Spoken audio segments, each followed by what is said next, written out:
यह प्रकृति का नियम है। सब गुण इकट्ठे रह नहीं सकते, होते ही नहीं। एक सज्जन एक गीत गाते थे, एक विधाता एक ईश्वर ही निर्दोष रहा, बाकी सब में कोई न कोई दोष रहा। हम सब में दोष है, ये बात अलग है कि हमें हमारे दोष का होश न हो, और होश उन्हें नहीं होता जो मदहोश होते हैं, पर दोष तो होते हैं। क्यों होते हैं? क्योंकि सृष्टि बनाई ऐसी गई, जड़ चेतन गुण दोषमय विश्व कीन्ह करता। अच्छा चलो दो गुणों का उदाहरण दे, दो गुणों का आप एक साथ निर्वाह नहीं कर सकते। सत्य बोलना गुण है और शीलवान होना गुण है। किसी को बुरा ना लगे ऐसी बात मत कहो कि खराब लग जाए, किसी का दिल मत दुखाओ। और इसीलिए आपने देखा होगा जैसे ये शील आता है ना कि किसी का दिल मत दुखाओ, ऐसा आदमी सत्य बोल नहीं पाता, जानता तो है लेकिन दूसरे को बुरा लग जाएगा। अरे नहीं ठीक, आप ठीक कह रहे हैं, देखेंगे हम फिर सोच लेंगे, हाँ हाँ ठीक है हाँ, अब अभी फिर कर लेंगे बात। सच्ची बात नहीं कह पा रहा, क्यों? शील आया तो सत्य चला गया, और जो सत्य को बोलते विप्राय शील का पालन नहीं कर पाते, वे कहते भैया किसी को बुरा लगे चाहे भला, हम तो साफ साफ कहते हैं, हाल तुरंत कह दिया, झंझट ही नहीं बात का, फिर तुरंत बोलो। जहां सत्य है वहां शील नहीं है, और जहां शील है वहां सत्य नहीं है। इन दो गुणों को इकट्ठा करना मुश्किल है। मेंढकों की तौल है, एक गुण को बुलाओ दूसरा चला जाता है। इसीलिए सब गुण किसी में इकट्ठे हों ऐसा संभव है ही नहीं।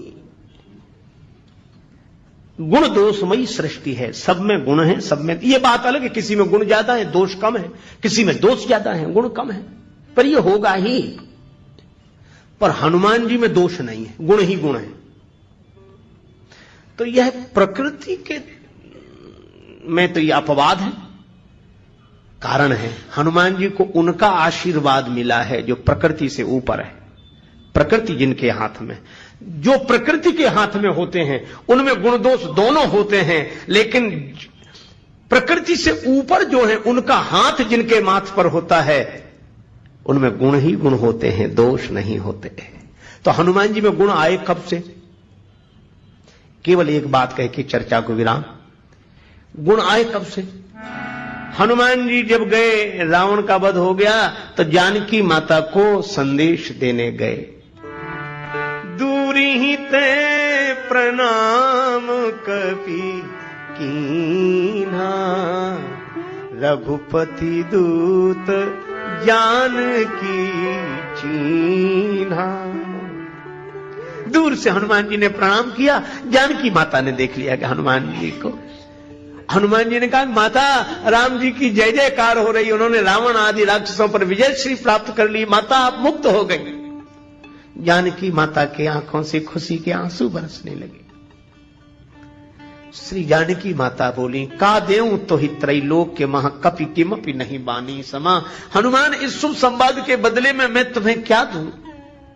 मेरे पास कुछ नहीं है, मैं तुम्हारी ऋणियां रहूंगी, ऋणी हूं। हनुमान जी बोले मां ऐसा मत कहो, मां के पास सब कुछ होता है पर मेरे पास तो कुछ नहीं, आशीर्वाद दो मां। बेटे का सबसे बड़ा धन तो मां का आशीर्वाद है। तो जानकी माता ने कहा कि अगर आशीर्वाद की बात है तो बेटा हनुमान मैं यही कह रही हूं, क्या सुन सुत सदगुण सकल तव हृदय बसहु हनुमंत, सानुकूल कौशलपति रहई समेत अनंत। हनुमान सारे सदगुण तुम्हारे भीतर निवास करें। प्रकृति भी मौन हो गई जब जानकी माता ने आशीर्वाद दे दिया, तो हम क्या करें? इसलिए हनुमान जी में कोई दोष नहीं, गुण ही गुण। जय हनुमान ज्ञान गुण सागर, और हनुमान है इसलिए ज्ञान गुण सागर हुए हैं। हनुमान का अर्थ जिसने अपने मान का हनन कर दिया हो, जो अभिमान रहित हो। ज्ञान और गुणों के सागर होने के बाद भी जो अभिमान रहित हैं, उन हनुमान जी महाराज की जय हो, जय हो, जय हो।